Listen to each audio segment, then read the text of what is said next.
Welcome! In this tutorial, we'll learn how to generate a surface representation of a specific protein chain using the MolStar molecular visualization tool.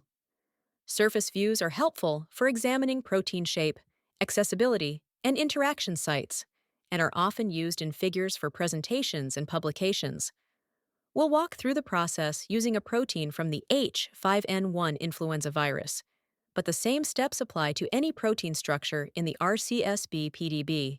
To begin, go to rcsb.org and enter the PDB ID 2FK0 into the search bar. This entry contains the hemagglutinin protein from H5N1. The MolStar tool's user interface has three distinct sections: the sequence panel, which displays the polymer sequence and lists any small molecule ligand entities present in the structure. Next is the 3D canvas, which displays the structure in 3 dimensions. Here, you can rotate, zoom, and explore the molecule from any angle. Then, over in the controls panel, you'll find tools to customize how the structure is visualized. You can change the representation style, adjust colors, create new components, or label important features so that the model reflects what you want to study or show. To work with specific parts of the molecule, we'll use selection mode. On the top right of the 3D canvas toolbar, click the mouse cursor icon. This activates the selection tools, opening a new horizontal menu at the top.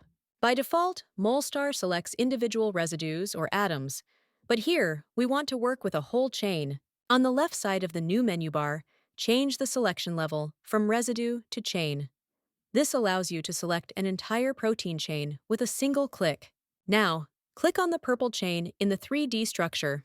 This is chain E, located toward the top right side of the molecule.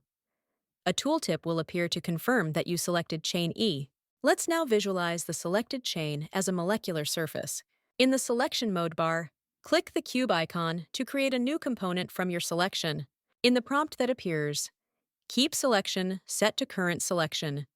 Next, specify molecular surface as representation. Click plus Create Component to apply the selection and create an additional surface representation for chain E.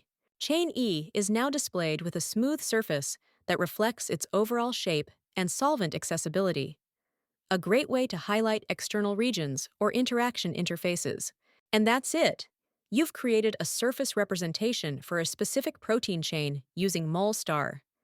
These steps can be used on any structure in the RCSB protein databank to explore shape, accessibility, and structure-function relationships. Thanks for watching, and happy modeling!